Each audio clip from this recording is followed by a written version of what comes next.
Hi, it's December 16th, 2015, Wednesday. It's the day the Fed will decide to hike interest rates. That's what most people think. It's almost like a done deal. So, in my opinion, it's the Fed trying to deflate the biggest credit bubble ever. And I guess we don't have to go into details about that. We all know that debt and credit has been the highest ever. U.S. national debt at almost 19 trillion so far. It's more than double since President Obama came to power. So today will be the first rate hike since the Fed began its zero interest rate policy, or ZIRP, or its quantitative easing policy, or money printing, after the crisis of '08. So we've had zero rates and money printing, for the last 7 years. And it's also almost 10 years since the last rate hike, which was on June 29th, 2006, when the Fed raised rates from 6 to 6.25. Just to give you an idea, rates right now are between 0.25, the Fed funds target. So they'd be raising it from 0 to maybe, most people think it's a quarter, who knows, or 25 basis points. So, back then it was at 6, and now it's at 0. They're really scared just to raise it a little bit from 0. And that's why I think they're concerned, and they have delayed it, because they're scared.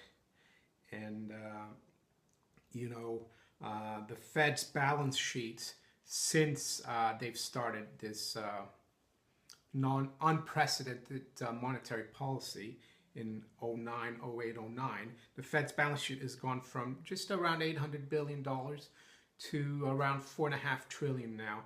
So all that money creation, the zero interest rates, is created a huge credit or debt bubble. And how that's happened is that investors have had to search for yields, because by the Fed buying treasuries and mortgage-backed securities into their balance sheet, it's driven yields lower. So investors have had to search for lower quality investments to get higher yields, and the price of those investments have gone up. The other thing is the big shareholders in big corporations, like the CEOs and managing directors, they've taken advantage of the zero interest rate money, easy money, and they've bought back their shares so that the share price would go up, and they would be able to exercise their options and make a lot of money. And so all this policy has created a huge credit bubble. The stock market has gone up, almost by threefold. Dow was around 6,500 in 09. Now it's about just under 18, but it did get to 18,300. I know the emerging markets and commodities have corrected quite significantly in the last 18 months, but that's only been because the Fed has been kind of preparing the markets for today, and that's hurt a lot the periphery, so to speak. What I'd like to talk about now is, money and credit. And I'll go back to J.P. Morgan, and that's not the bank, that's the J.P. Morgan.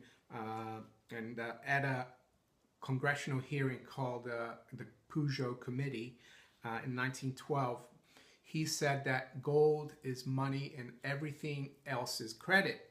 And by that he meant, everything, any money created that wasn't backed by gold was credit. And you can have credit in a gold-backed system or in the fiat money systems that we have now. The only difference is that under a gold-backed or gold standard system, there is a limit to the credit, because the amount of money in the system is limited to amount of gold, in the vaults, or the amount of gold, extra gold that's mined every year.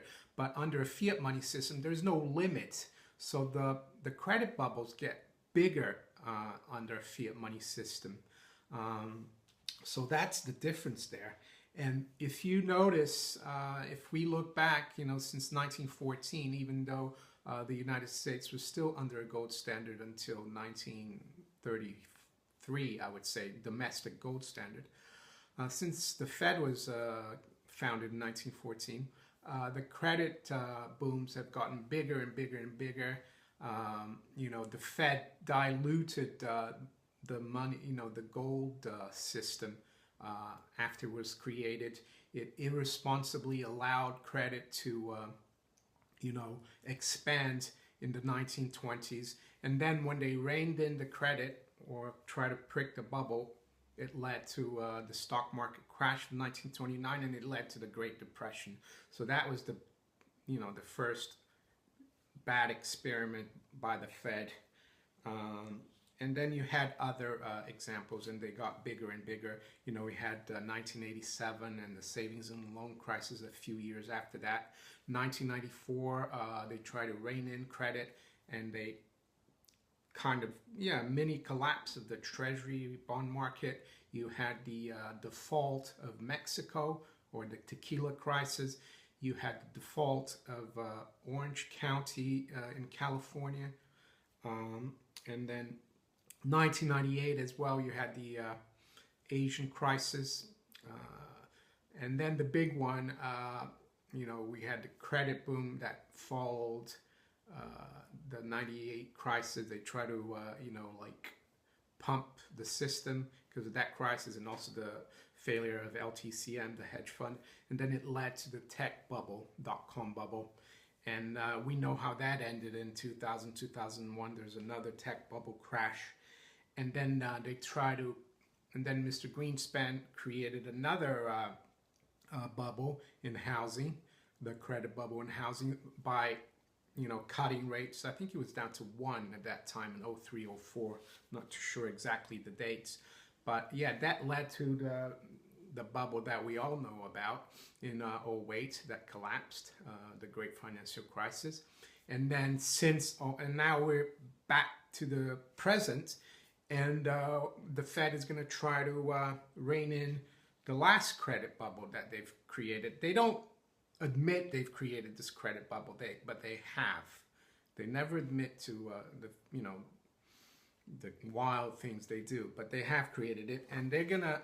And today, it's gonna be the day where they start to try to deflate. They're gonna prick that bubble, and we'll see what happens. Before we get to my conclusions, I just want to go into the base, to the money and credit, and talk about John Exter. He was a central banker. He worked for the Federal Reserve Bank. He also helped found the Central Bank of Sri Lanka, or Ceylon. And he worked for, I think, Citibank. And he said, he had this theory of the inverted pyramid. He said that at the bottom of the pyramid, you had gold supporting the credit system, and the pyramid was like that. And the riskier assets were at the top. And he said during a deflation, or when the bubble was deflating, all the money or credit would flow down the pyramid into eventually gold. And just after gold, there was paper money or Federal Reserve notes. It would flow into that as well. So that's the inverted pyramid. It will be interesting to see, what happens in terms of the inverted pyramid.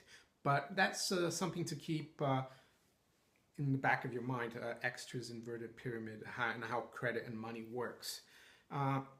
So in my opinion, today will be D-Day for the Fed's fiat money credit system. Will the bubble burst overnight and all havoc will break loose? Or is it going to be more gradual, 3-6 months collapse? Or are they going to be able to deflate this big bubble, over, a period of years? That would be ideal for them, so you don't have too many accidents. But looking back at how there were so many accidents in 29, 94, 87, all 2000, 2008, it's difficult to think that there won't be any accidents now. So with that in mind, and my previous option videos in mind, I've bought X options, put options, so I'm expecting the price to drop, on an ETF called XLF, and XLF stands for Financial Select Sector Spider Fund, SPDR Fund. And basically it's an ETF on big financial institutions in the US. Berkshire Hathaway is the biggest holding at 8.7%, then Wells Fargo at 8.5%, JP Morgan at 8%, Bank of America at 5.8%, Citigroup at 5.3%, AIG at 2.6%, Goldman Sachs at 2.5%. So yeah, it's got the biggest banks, insurance, real estate, and capital market and diversified financial companies in the US. Right now it's trading just above 24. I bought the 20 put that expires in June next year, paid 36 cents for it. The delta is negative, of course, it's 15%. So for every 10 cents move down in XLF, the option price should go up 1.5 cents. What else? Yeah, a little bit on the price history of XLF. Back in August this year, on the 21st of August, which was a Friday, XLF was trading above 24, and then on the following Monday, the 24th, when the Dow was in the middle of its 2,000 point crash in August, XLF traded all the way down to $18.46. That's from being at 24 the previous trading day on the Friday. So you can see some huge moves, if there are accidents in the system.